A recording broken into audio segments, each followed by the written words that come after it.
जय हिंद, वंदे मातरम। दोस्तों, मेरा नाम है अक्षय धवन और हमारे इस चैनल पर आप सभी का स्वागत है। दोस्तों, थंबनेल देखकर आप लोगों को बहुत खुशी हुई होगी और हमें भी बहुत खुशी हुई जब हमने इस खबर को सुना।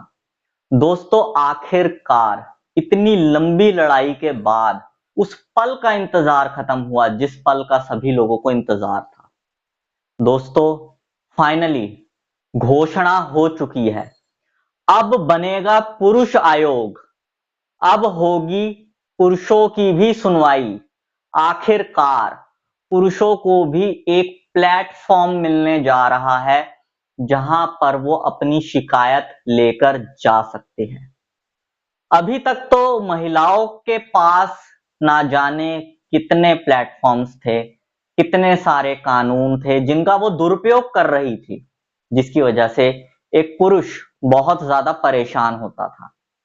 एक पुरुष जिसके पास कोई कानून नहीं, कोई प्लेटफॉर्म नहीं, उस पुरुष के पास सिर्फ दो ही रास्ते होते थे, या तो लड़ो या मरो।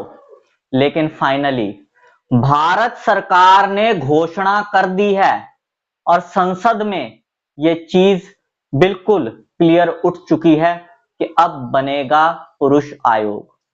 संसद में बिल पेश हो चुका है जिसका नाम है नेशनल कमीशन फॉर मेन 2025, यानी कि पुरुष आयोग का बिल संसद में बनकर पेश हो चुका है। बस अब इस बिल के पास होने का इंतजार है, जिसमें ज्यादा से ज्यादा 6 महीने से लेकर साल भर तक का समय लग सकता है। उसके बाद हर एक पुरुष के पास प्लेटफॉर्म होगा उस प्रताड़ना से बचने के लिए, अपनी आवाज रखने के लिए, जो प्रताड़ना एक महिला द्वारा उसके साथ होती है। देखो, एक समय ऐसा था जब महिलाओं के साथ भी प्रताड़ना होती थी और उसी समय को देखते हुए महिलाओं के लिए महिला आयोग बनाया गया। महिलाओं की सुरक्षा के लिए अनेकों कानून बनाए गए। लेकिन जैसे जैसे समय आगे बीता, इन्हीं सब चीजों का मिसयूज होना शुरू हो गया, जिसकी वजह से ना जाने अब तक कितने पुरुष सुसाइड कर चुके हैं। एनसीआरबी का डेटा भी था कि हर साल पुरुष झूठे मुकदमों से परेशान होकर करीब 1 लाख के आसपास पुरुष सुसाइड कर लेते हैं। सुप्रीम कोर्ट ने भी कहा था कि दहेज प्रताड़ना के 98% मुकदमे और रेप और छेड़छाड़ के 75% मुकदमे झूठे पाए जाते हैं।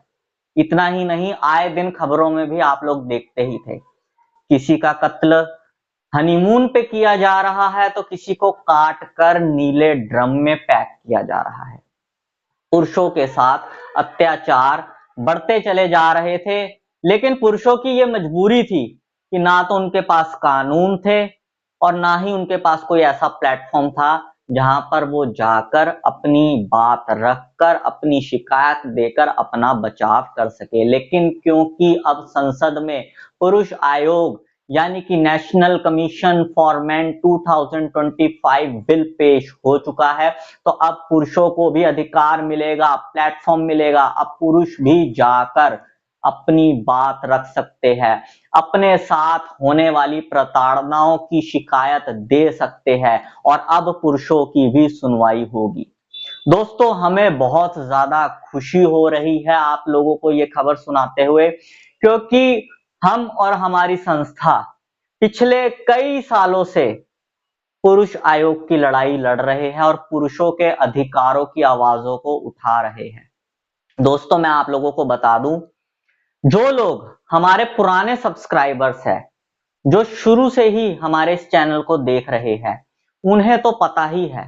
लेकिन जो हमारे नए व्यूअर्स हैं या जो नए सब्सक्राइबर्स हैं, उन सबको मैं बता दूं कि हमारा ये चैनल आवाज हिंदुस्तान की पूरे भारत का पहला YouTube चैनल था जिसने 2019 में YouTube के ऊपर पुरुष आयोग की आवाज को उठाया था।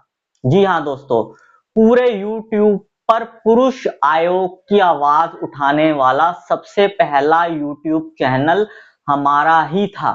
और उसके बाद हमने अपनी संस्था आवाज फाउंडेशन ट्रस्ट रजिस्टर करवाई और पुरुष आयोग की मांग को लेकर, पुरुषों के अधिकारों के कानूनों को लेकर, पुरुषों की सुरक्षा के लिए कानूनों को लेकर अलग अलग कई मूवमेंट्स करवाई, कई आंदोलन करवाए, कई ऑनलाइन मूवमेंट्स करवाई, फिजिकल मीटिंग्स करवाई और फाइनली इतने सालों की मेहनत के बाद वो घड़ी आ गई है जिसका इंतजार हम तो कर ही रहे थे, पूरा भारत कर रहा था, पुरुष आयोग।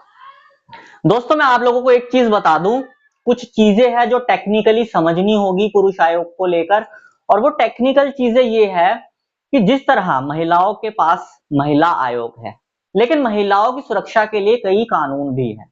महिला आयोग क्या करता है कि उनके पास जो कोई कंप्लेन आती है उसके आधार पर वो आगे उस कंप्लेन को फॉरवर्ड करता है लीगल एक्शन लेने के लिए। फिर महिलाओं की सुरक्षा के लिए जो कानून बनाए गए हैं उनके हिसाब से उस कंप्लेन के ऊपर एक्शन लिया जाता है। अब यहाँ पर संसद में पुरुष आयोग का बिल तो पेश हो चुका है, पास भी हो ही जाएगा, लेकिन उसके बाद इसका प्रोसेस कैसे चलेगा ये समझना पड़ेगा। क्योंकि पुरुष आयोग का बिल तो पेश हो गया है, पुरुष आयोग भी बन जाएगा, लेकिन अगर हम बात करें पुरुषों की सुरक्षा के लिए कानूनों की, तो वो अभी भी नहीं है। तो कुल मिलाकर अगर मैं लीगल पॉइंट्स को समझूं तो पुरुषों की सुरक्षा के लिए कानून अगर होंगे तभी पुरुष आयोग भी अपना काम अच्छे से कर पाएगा।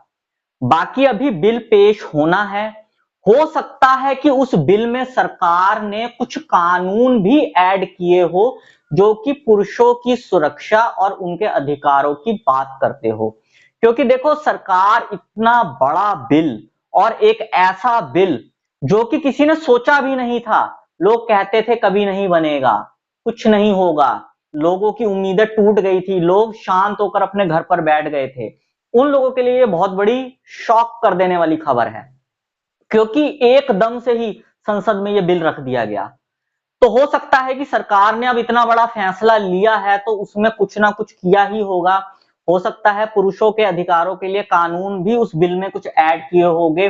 बाकी जब ये बिल पूरी तरीके से पास होगा, लागू होगा, इसके लॉज जो है वो निकलकर सामने आएंगे, तब पता चलेगा कि पुरुष आयोग की पूरी प्रोसीडिंग कैसे चलेगी और वो पुरुष जो किसी महिला द्वारा प्रताड़ित किया जा रहा है, काफी ज्यादा परेशान है, वो अपनी प्रॉब्लम को पुरुष आयोग में जाकर कैसे रखे और कैसे कैसे सब चीजें होगी, ये आने वाले समय में हम देखेंगे। इस पूरे कानून के लागू होने के बाद, इस पूरे कानून को पढ़कर समझकर, दोस्तों इस पूरे कानून को लेकर मैं एक एक अपडेट आप लोगों के साथ शेयर करता रहूंगा। कब ये कानून आएगा, कब तक लागू होगा, इसमें क्या क्या होगा, क्या क्या नहीं होगा, हर एक चीज मैं आपके साथ शेयर करूंगा, वो भी बिल्कुल बारीकी के साथ, एक एक चीज पर अच्छे से एनालिसिस करके आप लोगों को बताऊंगा।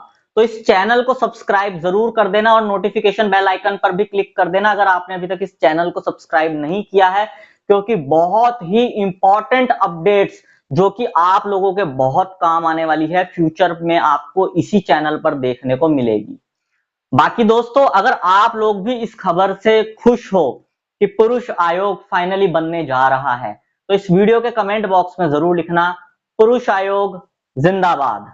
बस यही जानकारी दोस्तों आज की इस वीडियो में मैं आप लोगों को देना चाहता था।